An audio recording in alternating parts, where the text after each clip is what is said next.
Hello, my name is Joe Brennan, and I am presenting um, about a school improvement plan for English language arts curriculum at Boone County High School, the high school that I teach at. I am presenting this on behalf of my Northern Kentucky University class, EDA 707.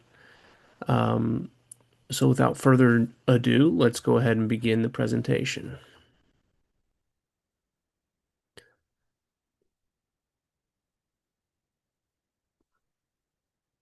Okay, we're going to begin the presentation looking at how data is reviewed at the school to help inform and drive instruction.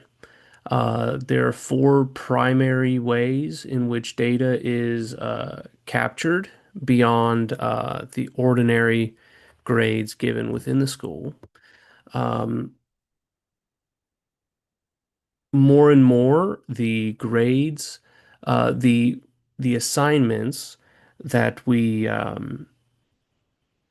assign are not only aligned with standards, but are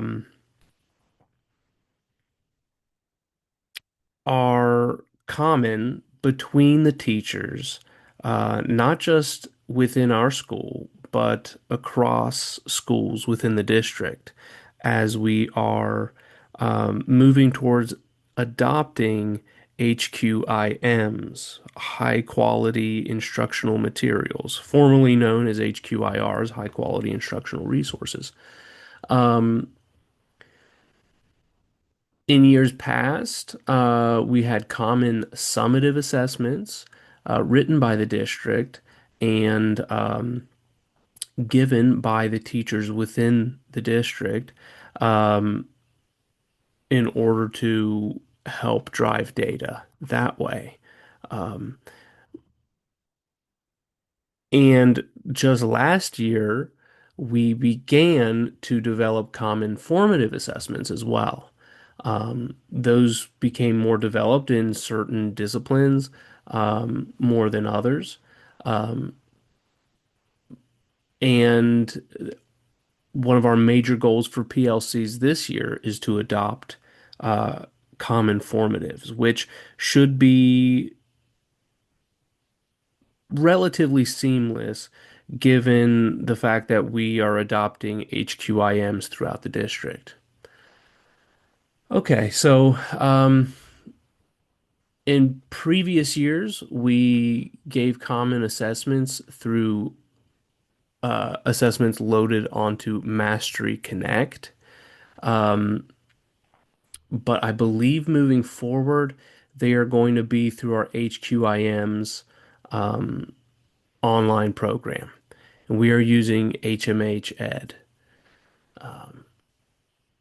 Okay, well, so we have used Mastery Connect for common assessments. That's going to be moving to our HQIM. Um, Other major ways of gathering data and reviewing data to monitor student progress and the sufficiency of our curriculum include SMART goals, uh, defined by our PLCs, which are guided in part by the instructional coach and the goals of the school set forward in the CSIP. Um, Beyond the SMART goals, which are again adopted by PLC groups, um, beyond the common assessments via Mastery Connect, um, the KSA proficiency scores obviously guide our data and our school accountability and our understanding of whether we're progressing or not. And we are also moving toward a blueprint of learning or blueprint of a learner moving forward into the future as well as a way of demonstrating accountability on the local level, which is something that has captured more and more schools' attention and interest um, due to some of the unreliability and invalidity of KSA assessments, particularly the science assessment. So schools want to demonstrate um, that they are meeting meaningful proficiency through their own organic local accountability systems, which I will talk about a little later as well. So let's move into SMART goals and how they're adopted. Um, First, at the beginning of the year, norms are set within PLCs and roles are assigned in the PLCs. After this, PLCs reflect on the previous year. Um, they reflect on what they're doing well, what needs improvement, and what supports uh, they need to be successful. After that, after reflecting on how to improve and what supports they need, as well as the guidance given by the instructional coach and the administrators, informed by the CSIP, PLCs will adopt a SMART goal. What does that stand for? We'll talk about that in just a minute. Um, After they have set norms and reflected and set goals, they submit this for review to the instructional coach and the administrative team. Okay.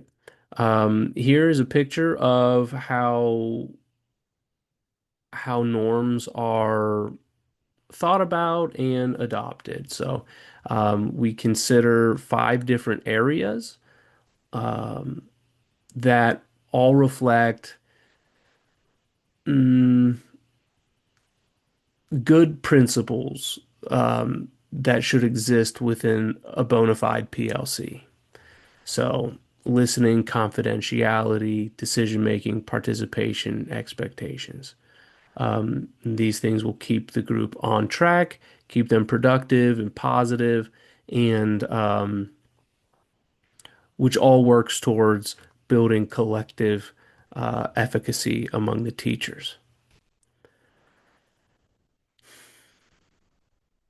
Okay, here is a picture of that reflection that I discussed earlier. And again, these reflections are occurring in those main areas of what guides a good PLC.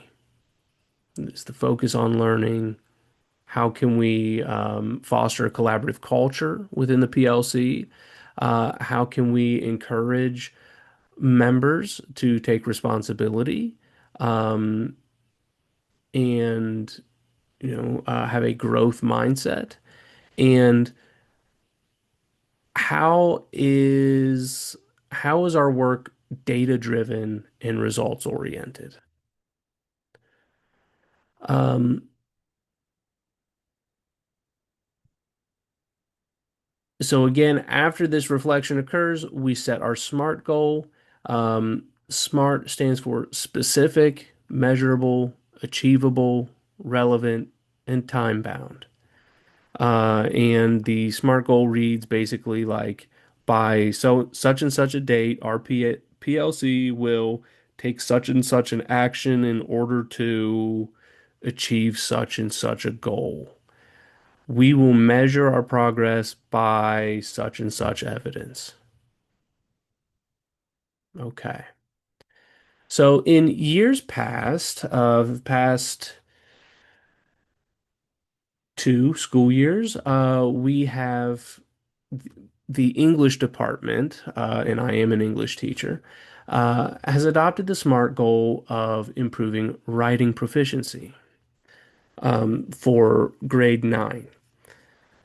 And how that works is at the beginning of the year, grade 9 English teachers will give a baseline assessment. They will assign a writing assignment, a CER, a claim, evidence, reasoning, kind of short essay, and um, the students will write their response, And then it is scored according to a common rubric shared by the grade 9 English teachers of that PLC. So we give a baseline assessment, we score the students and in each category of the rubric, and then we discuss the levels of proficiency that we are seeing and possible strategies for increasing that proficiency. Then after that, um, about halfway through the semester, we'll take another assessment, another writing assessment, a CER, and we will score it and discuss it, review it the same way that we did with the baseline assessment.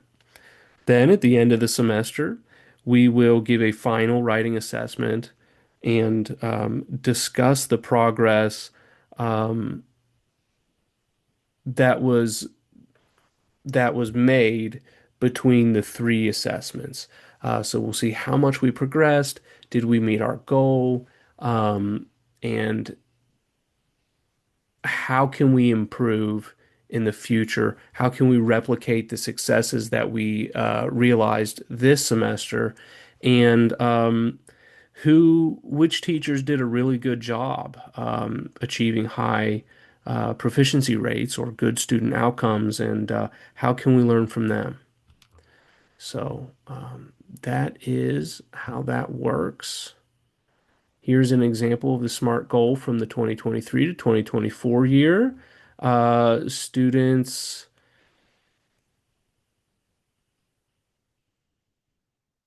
mm, from, I think the previous year may have had a 16% proficiency, and the goal was to increase that to 24 or so. Um, I don't know, that's worded weirdly. And this was 1 year before I started. Um, I think more realistically, the baseline assessment was a 24% proficiency, and they wanted to increase that to 40%. Okay. Okay, they wanted a 16% increase. Okay, so that makes sense now. Apologies. And they met that goal. They got to 40.1%. Um, and that was proficiency scores were measured for each grade 9 English teacher, and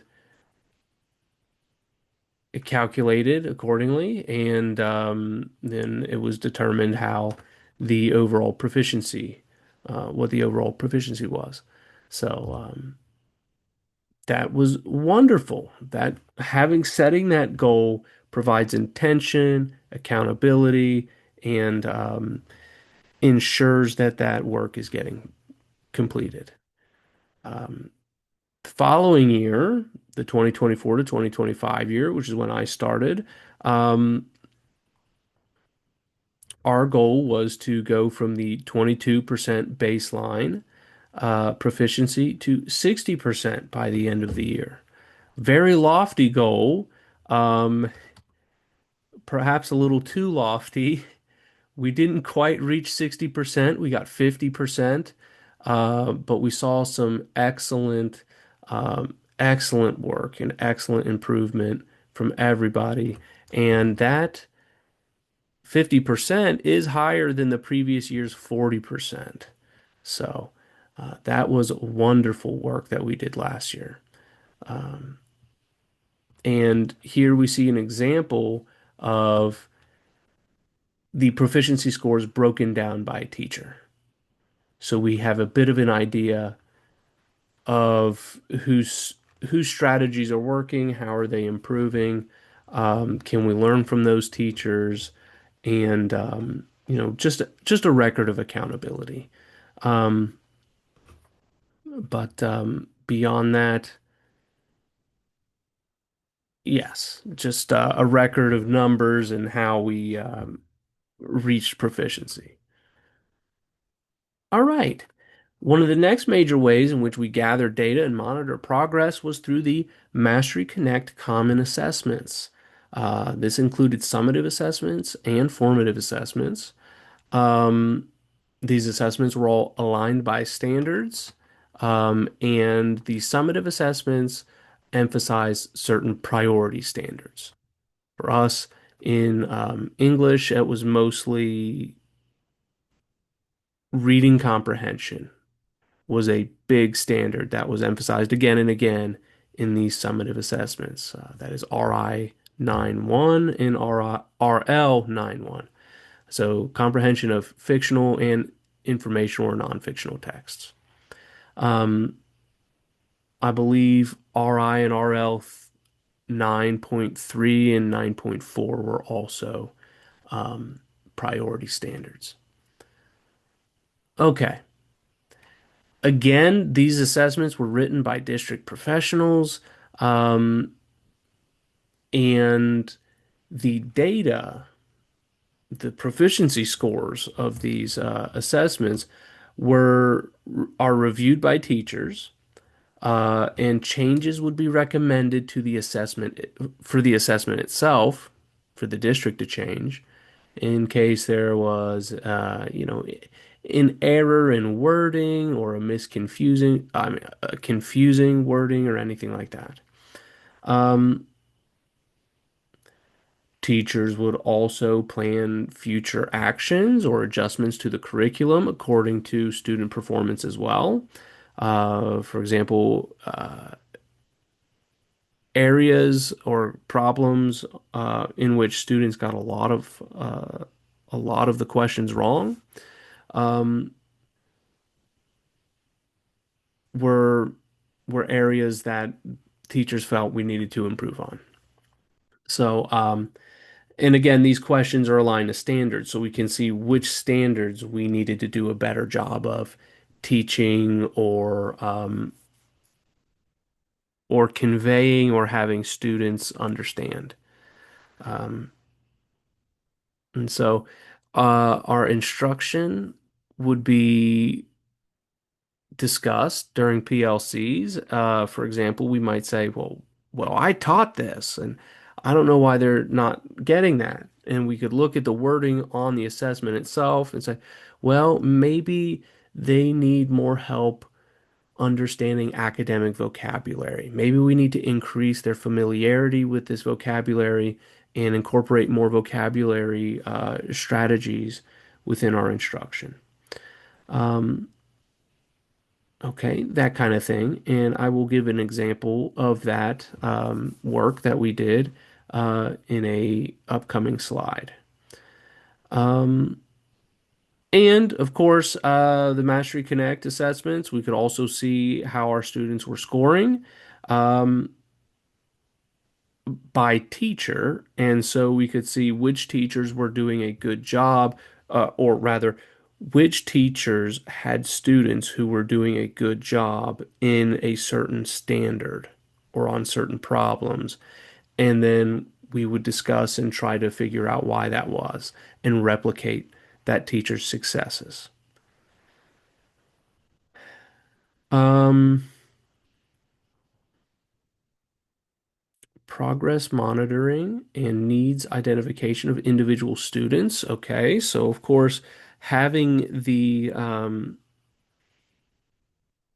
this online data, having this digital record of student performance on the assessments um, allowed teachers, PLCs, administrators, and district officials to identify students who needed more support or help.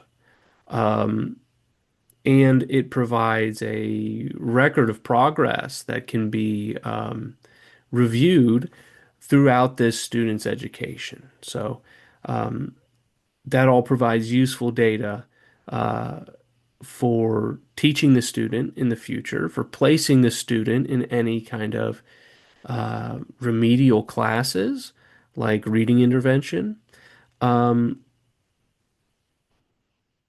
and allows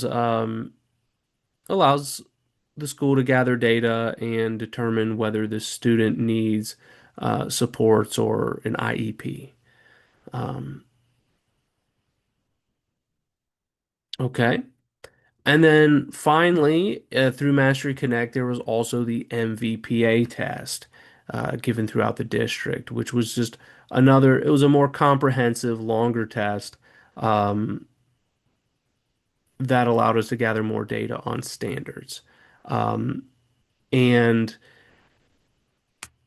because it was a longer, more substantive test, the district also broke that test up by demographic. So we got to see more demographic data with the MVPA test um, than teachers typically get to see when looking at Mastery Connect assessments. Okay. Here is an example of an Excel spreadsheet um, for the grade 9 English teachers and how this would look um, recording the data from the Mastery Connect assessment. So we see items 1 to 5, those are the questions on the test, what standards they align with. Um, and then for each teacher, each English teacher, we see how their students did on those questions. And so if we see any areas where a group did particularly poorly, we might say, well, why did that group in particular do so poorly on that question? Um, down here, for instance, under Ms. Williams, she's a special education teacher. So um, these are these are definitely informative numbers, but they are not as startling as they would be in the regular education classroom. Um, However, certain areas can be identified here. This group here for Ms. Ehrenberg, um, item 3 for block 1 was a little lower than, significantly lower um, than other groups. So maybe, that would be something she would think about. Why did my first block class do poorly on that question? And then she could be able to adjust her instruction accordingly. Um, all right. So yeah, that just provides very useful information. And again, we can also see, of course, we can see this from a positive perspective as well. Why did Ms. Dowdell's fourth block class do so well on numbers 1 and 2, and most other teachers struggled to do that well? Okay, so um, that's a useful aspect of the common assessments here and how we work with them in our PLCs. And this data is kept year to year. And at the bottom of it, we include the analysis summary of the data from the previous year as well. So we can compare uh, our notes of analysis and compare how um, the average proficiency of each year, which also helps, of course, inform us of how we might need to adjust our instruction. So here I'm comparing um, the data analysis from the end of the 2023 to 2024 year for Unit 1 with the data analysis for Unit 1 at the beginning of the 2024 to 2025 school year. So here we have an overall course average of 76% compared to 57%. So a drop between the school years. But again, this is like the end of that school year, and the English teachers have already taught the course for 1 semester and are probably more comfortable um, teaching it. Whereas this data is at the beginning of the year. And so students are still working on their reading proficiency, and the English teachers are rusty. Two of the English teachers were new. Actually, three of the English teachers were new, and one of them was special ed. So um, those things can also account for the lower course average there. Um, it would be better in the future to compare the course average of the same semester. So either compare Unit 1 from the 2023 year with Unit 1 from the 2024 year, or the Unit 2 of those years. So um, that is just a way we can improve our data, uh, how we record and maintain our data. Um, However, you'll also see in these data analyses how we observe a certain question that gave students a particular amount of trouble. That is to say, that we had a disproportionate amount of students getting these questions wrong, and that raised the question for us, why are so many students getting these questions wrong? And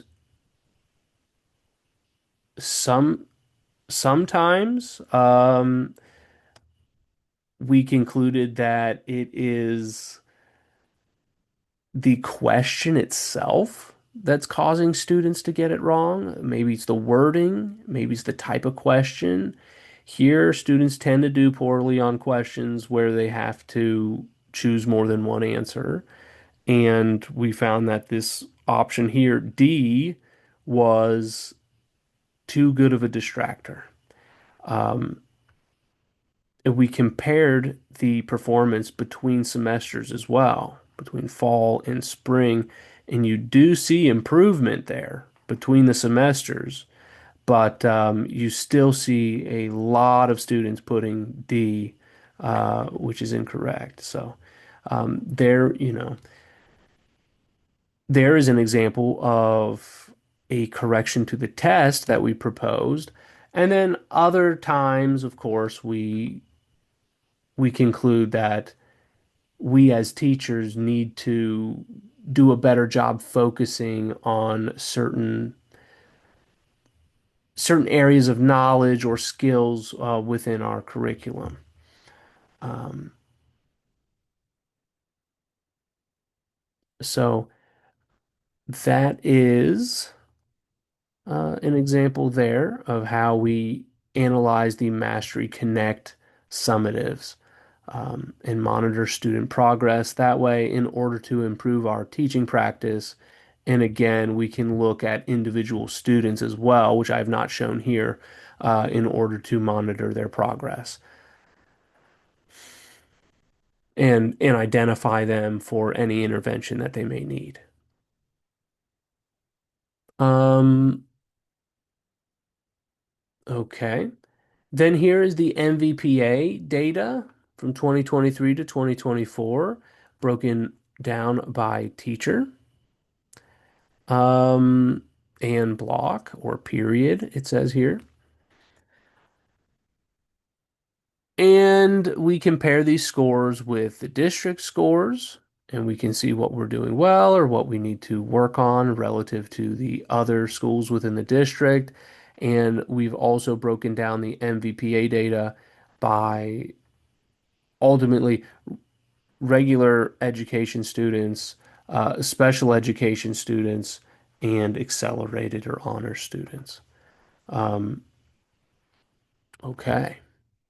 So this gives us some demographic data. Um, I don't know if the district or school leaders are able to break down the demographic data more than this. Um, but most of the time that breaking down of data by demographic occurs with the KSA proficiency tests. Um, of course, these are standards-based proficiency tests. Um, that are designed to measure student proficiency in essential areas such as reading, science, math, and social studies. Um, it's used by schools to demonstrate accountability, um, give schools an idea of how they're performing in their instructional practices and in their curriculum. And schools also use this to set growth goals and break down that demographic data to identify the student populations who need more support. Of course, this is public record, can be found through the KDE school report card system online, and it's used to rank schools.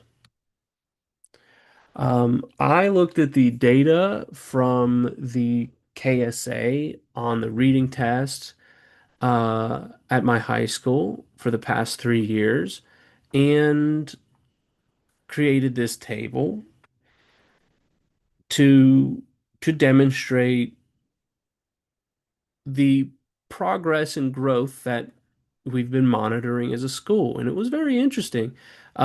Here I wrote that bolded areas are areas of concern that are significantly lower than state average.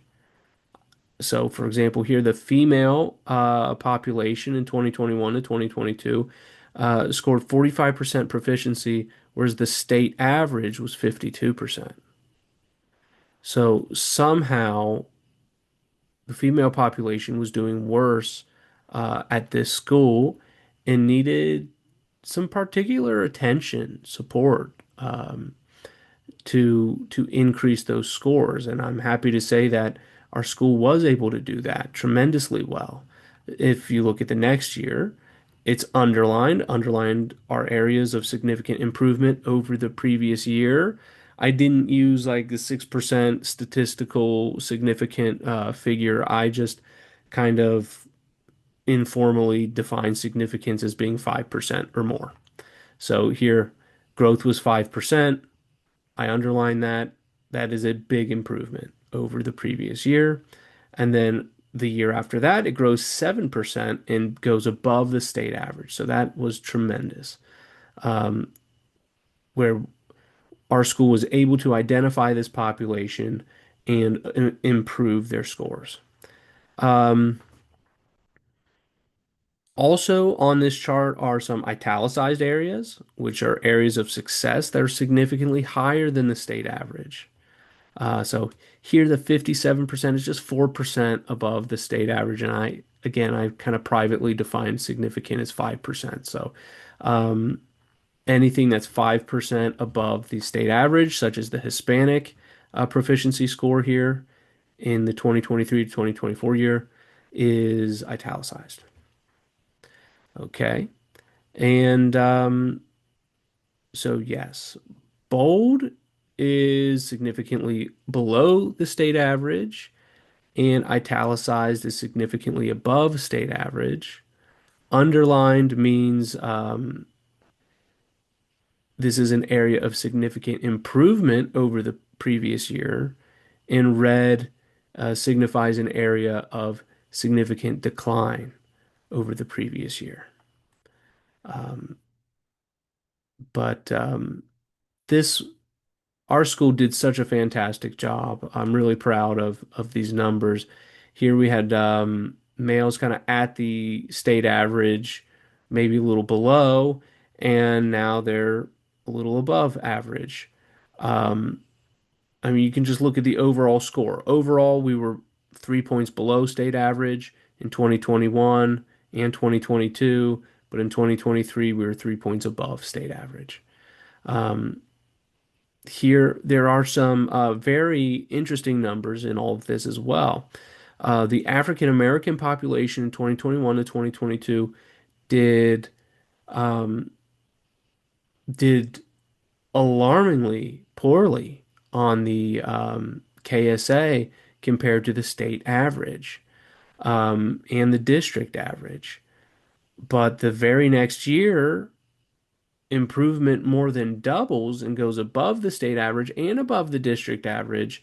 And then it goes even higher, tremendously above the state average, and still significantly above the district average. So here is a population that we were able to identify as needing additional supports and really help them um, to just do an amazing job and achieve wonderful levels of student proficiency.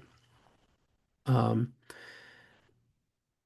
Next, the Hispanic population in 2022 falls significantly lower than the state average. And then in just a year after identifying that area, we improved that 15 points and got them significantly above state average. Um, Another great area of improvement, the economically disadvantaged demographic, got them from 34 to 45. Um, Even the non-economically disadvantaged. I mean, but really we're seeing improvements all across the board in 2023 to 2024. But the market improvements in these populations of concern, slightly female, a slight concern with the females, a significant concern with African Americans and Hispanics, and just and a slight concern with the non-economically disadvantaged. So these ones that were all identified um, as needing additional supports all got that support and really started to meet or excel beyond the state average. So um,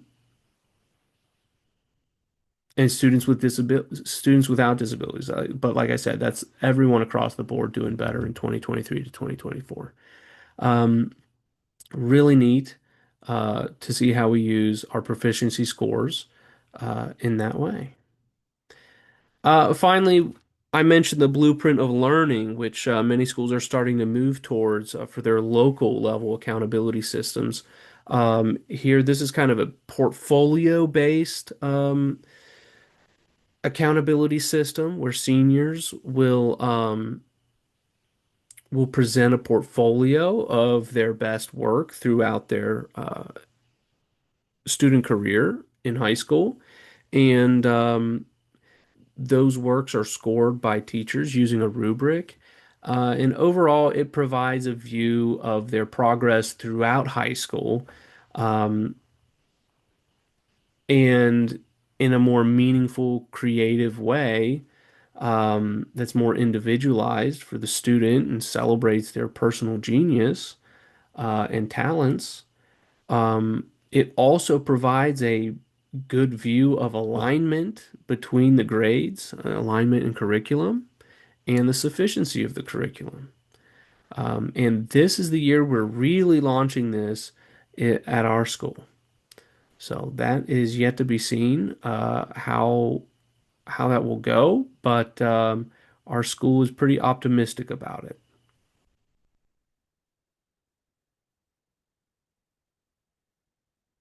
Okay, so overall, um, we evaluate areas that need improvement as a school through the KSA, which informs our CSIP, which then informs areas of focus for the staff. Uh, Other areas of focus of the staff for the staff don't just come from KSA and CSIP, but other initiatives that are going on, such as the structured literacy initiatives being promoted by the KDE and the HQIMs and and also, just personal stages of development within the school, such as the development of PLCs and things like that. So, um,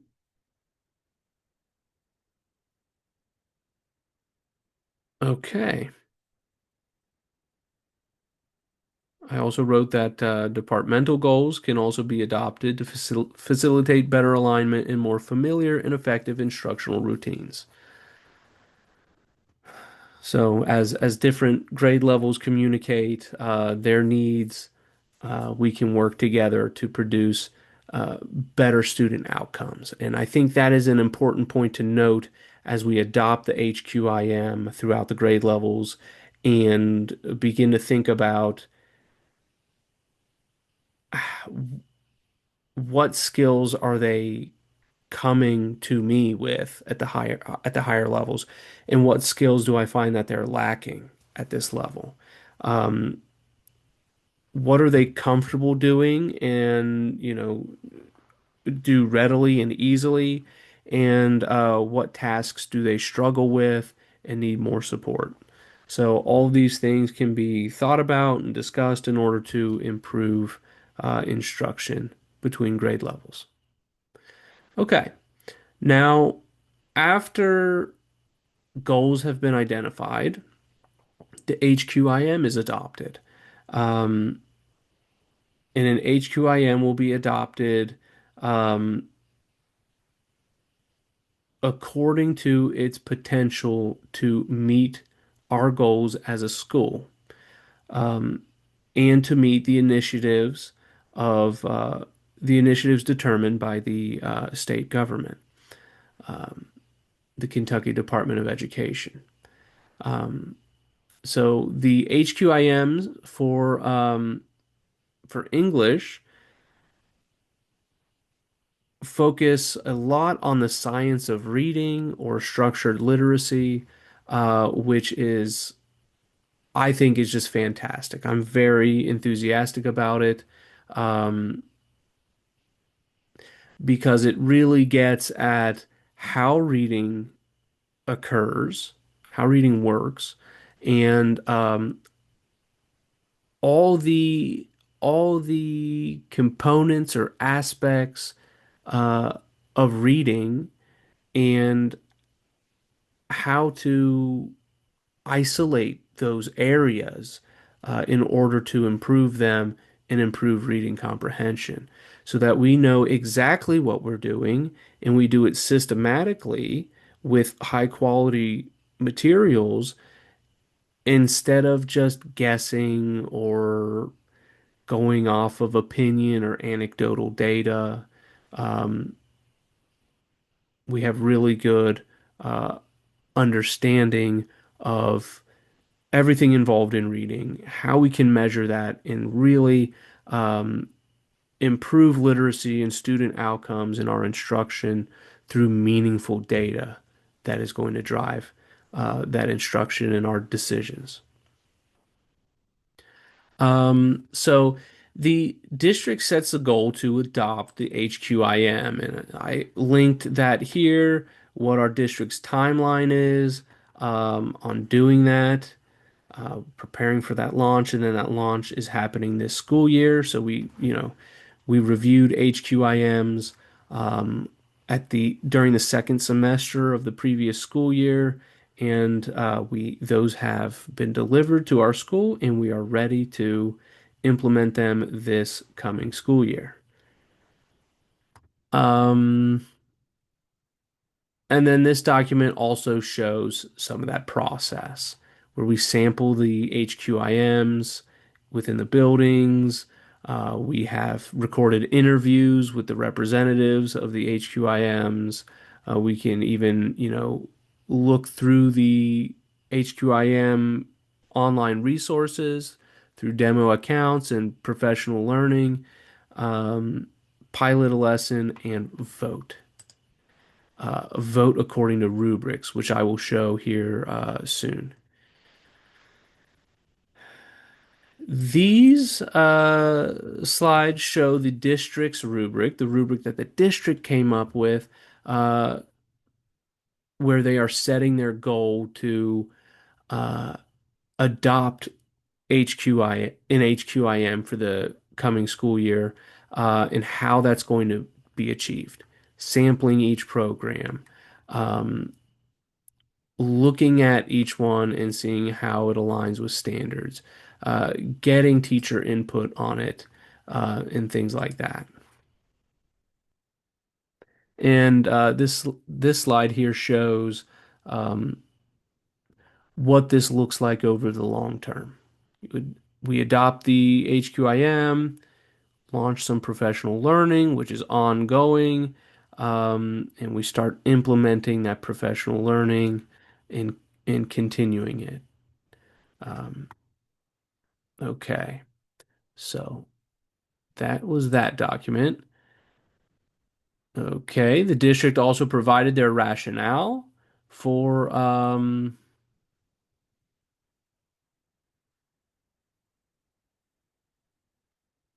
this. Let me see. It's right in here in district fact. Okay. Um,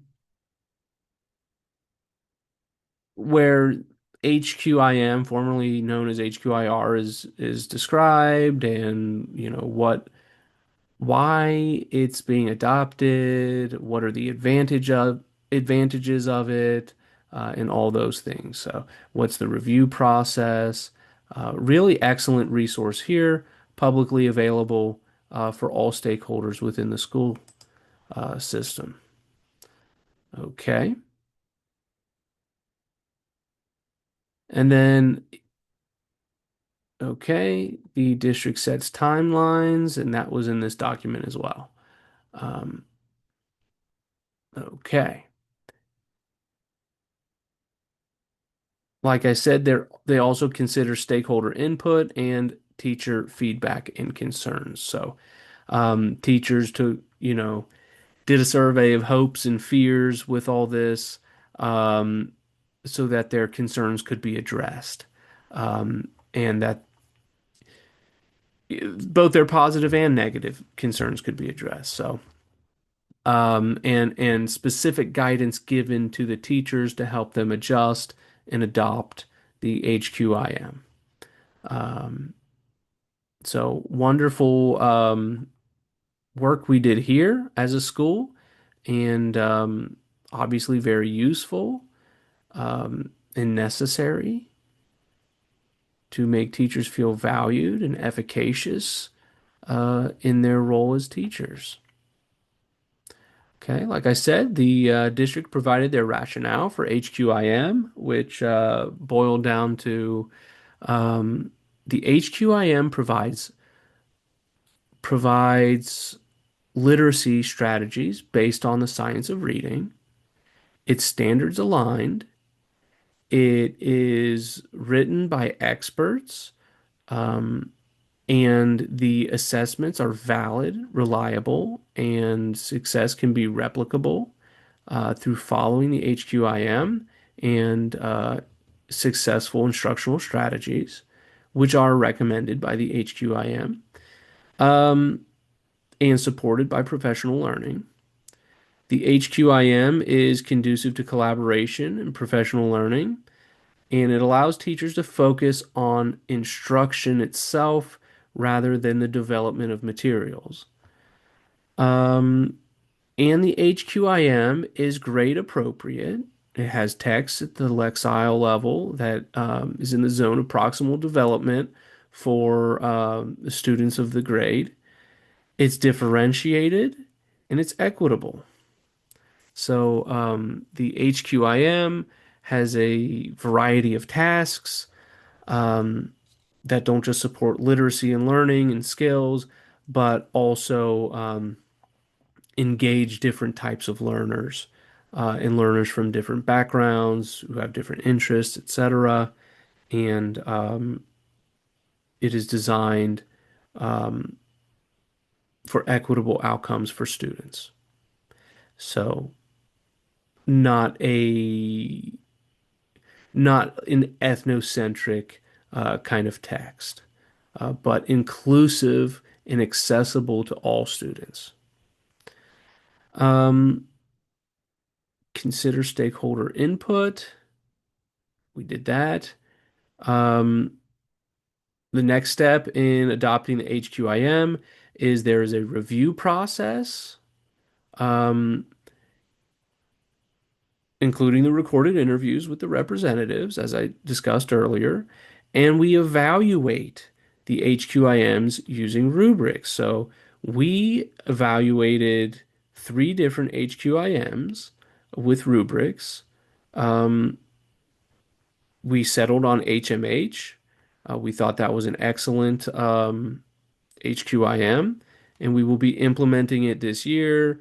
And that implementation will be supported by professional learning. So if we look at the HMH rubric, and I'll pull up Study Sync and my perspective. Okay, here's my perspective. We have three different groups, three different PLCs voting on the HQIM, the grade 9, grade 10, and grade 11 English teachers, and leaving their notes or examples of how each HQIM demonstrates evidence of certain instructional ideals being met. So the categories are building knowledge. It's important because background knowledge feeds into comprehension of the text. Advanced decoding, support of grade level text. So is there phonetic decoding, those kinds of morphological strategies? Again, more decoding essentially, um, which is all part of reading comprehension. Decoding times language comprehension equals reading comprehension. Simple view of reading. Vocabulary. Here's the language comprehension part. Um, Fluency. Again, that there's the decoding part. Comprehension, language comprehension, and writing. And then how does it align with Boone County schools? Is it aligned with Kentucky academic standards? Um, and does it hit the goals of our schools and align with the procedures at our school? Like, for example, the ability to interface with Canvas is possible. Um, technological support is offered. Um, all right, and so we score the HQIM and provide evidence for our rationale of our scores, and then we adopt um, the HQIM according to whichever had the highest score. So here, this was my perspective. There are the totals at the bottom, 29, 41, 46. Let's see here if I can just skip to the bottom. 18, 41, 49. That's better. That's Study Sync. And HMH 41391. Phenomenal. We really liked that one. So, um, by using the rubric and providing evidence, schools were able to communicate to the district which HQIM they thought was best and why, which again made us feel valued and heard. And we're also able to provide transparency and rationale for our use of this HQIM. Now, these documents are not available to the public. I don't know if they were shared during an SBDM with parent stakeholders, but the SBDM handbook does recommend including stakeholders in the process of adopting curriculum, materials and things. So, I see no reason why this should not be shared with parent stakeholders, but or at least, the results of it shared with them. Excellent work that we did here as a district, very intensive focus that we adopted in order to adopt the best HQIM possible. Okay. Um, so we've identified our goals. we've adopted an HQIM, and now we implement it. And as we implement it, it's important to continue our multi-tiered support systems, our intervention for students according to their needs. Um, so we do this, of course, through ongoing formative assessment with specific actionable feedback and opportunities for students to self-reflect or report their scores on assignments. And we modify our instruction based on that formative assessment and based on our own self-reflection as educators, privately and through the work that we do in PLCs. Um, we also build intervention within the instruction through certain learning structures, like cooperative learning structures, literacy strategies like repeated reading, and high yield strategies. We use those high yield strategies in order to close achievement gaps and help students achieve positive outcomes. Okay. Looking at the different tiers, tier one, teacher is handling everything within the classroom. They're going to adjust instruction and guide students based on formative assessment. Tier one to two, every week at Boone County High School, we have one day, it's usually Friday, where teachers have a Rebel Readiness Day. Rebel is our school mascot for now, at least. Um, but on these days, we provide intervention for students who need additional help and support, understanding the material or cultivating the skills or completing the tasks. And we provide extension opportunities for students meeting proficiency to get deeper into the material and deeper into the learning and develop their skills more. So, um, this gives us an excellent opportunity for small group intervention, tier two. Tier two can also include what our school calls relearning, which can include attending tutoring, completing all missing assignments, um, completing any additional work, um,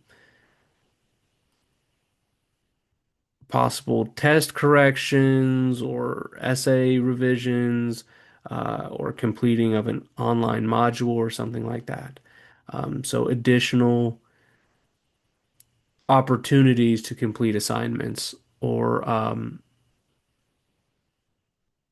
relearn the material that was presented in the first place. Um, if they have completed relearning and they still fail the class, um, then they can take remediation in the form of after school credit recovery or summer school. Now, the more meaningful intervention here for tier three is special needs interventions, where the students are identified as needing a particular are for students are identified as particularly needing support, and small group instruction or even one-on-one instruction is not doing it so much for them, and they can be identified then for for a possible IEP. So they may be invited, parents may be invited to consider this student's needs and have a conversation in an ARC about how the student may be supported more effectively. MTSS also involves behavioral or disciplinary protocols, but that's beyond the scope of this. Okay. Following MTSS, I discussed PLCs and how they work at the school. Again, here's our opportunity to adjust instruction based on teacher self-reflection. Um, First, the curriculum is developed within PLCs or adopted by PLCs, and the instruction is developed. Um, we make sure it aligns with standards. And then again, as discussed earlier, we monitor the data, evaluate how we're doing, and adjust our instruction or the materials accordingly. Um, as we develop curriculum, we follow best instructional practices and certain principles, such as providing students with multiple opportunities to learn, such as through cooperative learning, equal accessibility, formative assessment, and adjusting our assessment to meet their needs, um, and address gaps in their understanding, um, and providing opportunities for self-assessment by students, providing feedback to them, and allowing them to revise their work. Um, Through that intervention and extension component of rebel readiness that was discussed in the previous slide. Next, we follow diversity in curriculum design and instruction. Again, in order to ensure equitability with all students. And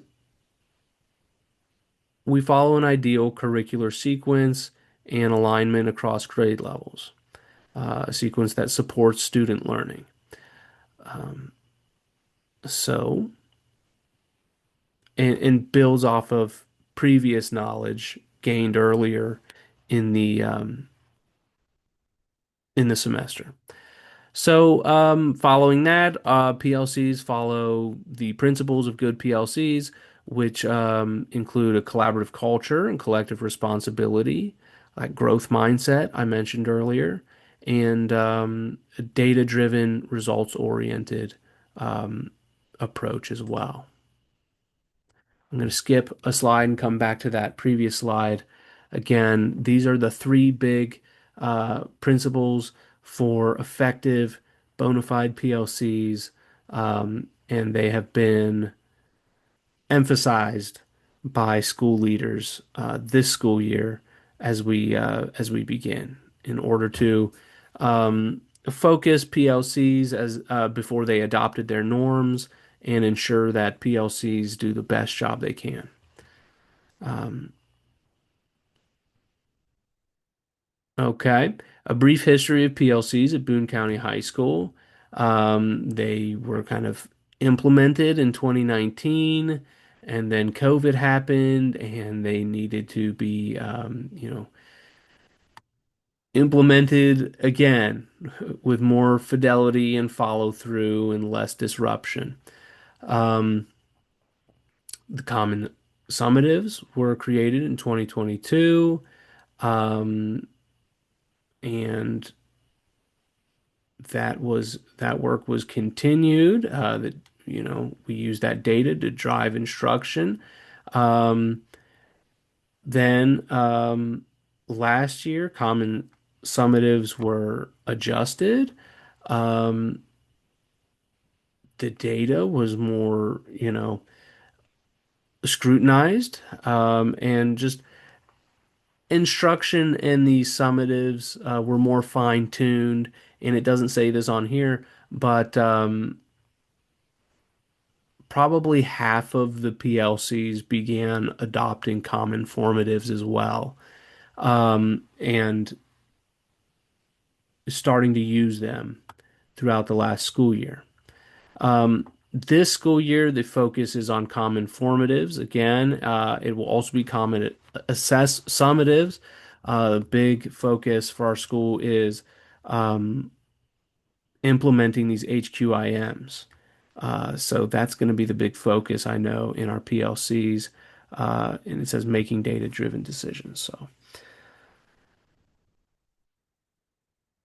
um, following that, here, for example, is our pacing guide for English 1 for our HQIM. Now, this is for a block schedule. And this is as recommended by HMH. So that's how long we are spending on each unit, and we've broken the units down by skills and standards. So just an idea there.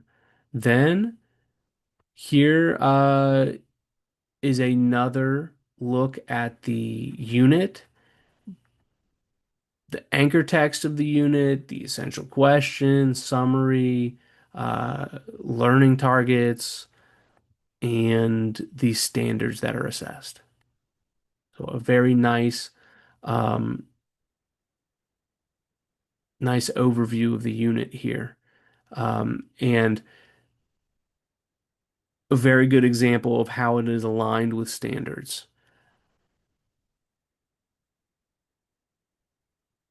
Okay, another look at these um, units and their themes. So they again they have a kind of um, standards-based theme here: research, information between English 1, 2, and 3. Information, rhetoric,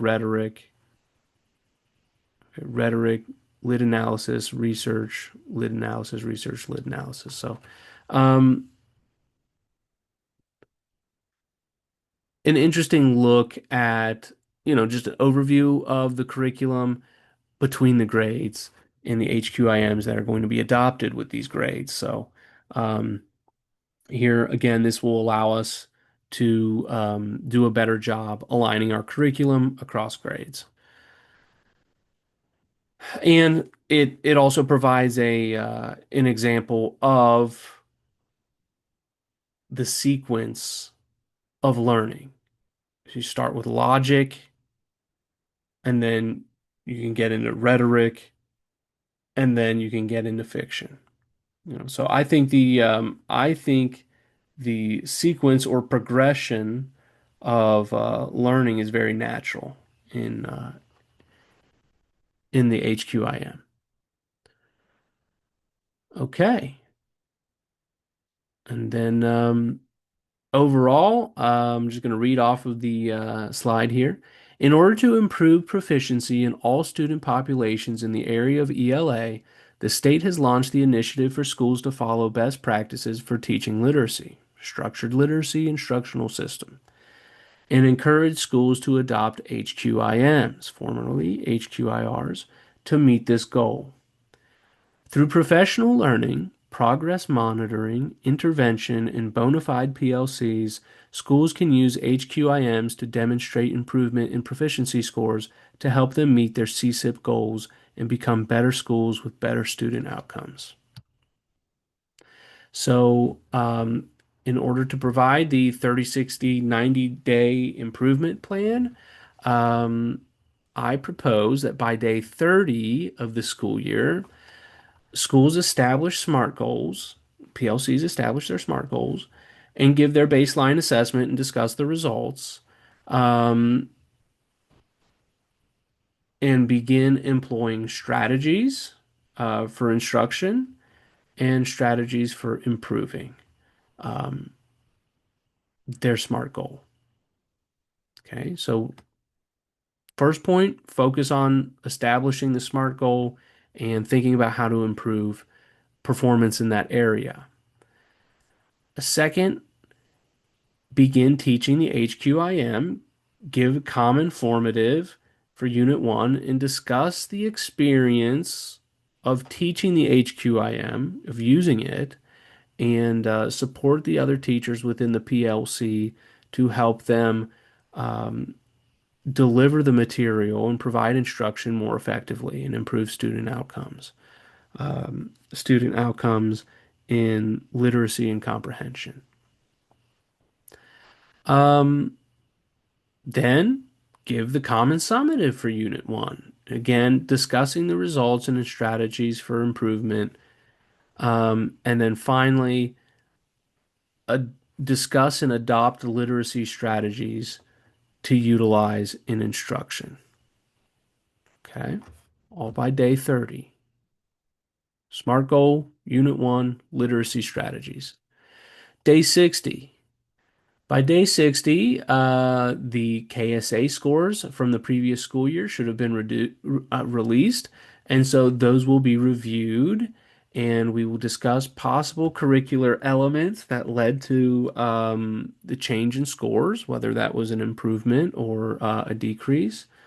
Assess progress towards our CSIP goals and discuss the proficiency score and special focuses to adopt based on proportion of proficient students by general and specific population. This is to say, if we have a lower than average, lower than state average proportion of proficient students, we need to adopt high yield strategies for a general demographic. If we have certain demographics that are that struggled or have a much lower than average proficiency score, how can we support those students and improve their scores? Okay, so a review of KSA data. Then give SMART goal assessment number 2, discuss the results, progress, and strategies to keep improving. Um, then review, discuss, plan, and act in response to the HQIM's Unit 2 assessments, common and summative, formative and summative. So again, looking at those assessments, those common assessments, and using the data to drive instruction. Um, Discuss the literacy strategies that you've successfully used in your instruction. Assign each PLC teachers to write an example of 3 lessons utilizing these structures. This could be a micro-credential by which teachers may earn PD hours, um, and provide a handbook of high yield strategies for other English teachers to refer to in order to, help their own instruction, which can be housed in the Google Drive. And then by day 60, the novel should be assigned to students, and effective instructional strategies and materials and scaffolds for teaching novels should be discussed, reviewed, and shared. By day 90, about the end of the first semester, and since we're on block schedule, that is the end of the course, um, give SMART goal assessment number 3. Discuss the results, the progress, and strategies for next semester. Evaluate instructional practice highlighted by the SMART goal and discuss the PLC's ability to meet the goal this semester. Did we meet the SMART goal? Yes or no? Why or why not? Did we do a good job? Um, what did we learn? What can we improve on? What are we doing well? Um, Next, give the HQIM's Unit 3 assessments, review, discuss those, plan and act in response to them, um,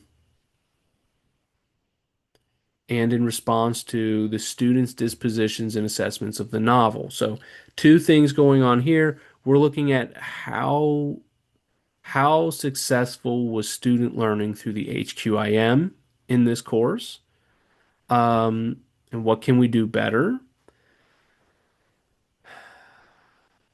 And also looking at teaching a novel within the context of a class that uses an HQIM, or just teaching a novel in general. Sometimes new teachers, or some teachers just, need help from others, or may have a particularly challenging group or whatever. So, always good to share those strategies to improve our instruction. The novel is something that is built into the HQIM, and that is just going to be something that has to be piloted and troubleshooted and worked out in order to find an effective way to teach it. Next on the list, um, discuss literacy strategies successfully used in instruction and write example lessons utilizing these structures. Well, we already did that. Administer and review student voice surveys or plus delta surveys for insights on the student experience of the HQIM curriculum and structured literacy practices. That could be very useful. Um, And then finally, administrators review KSA data and write a new CSIP in response to it. So using these strategies, we can measure student achievement and drive our instruction using this data. Thank you for listening. I hope you enjoyed it. I hope you learned things, and I hope you at least found some valuable resources in here as well. I thought our district's evaluation process of HQIMs using rubrics was phenomenal, and that is work that I am um, very proud of, and work that I think a lot of school districts could benefit from um, by adopting similar rubrics. Thanks again for listening.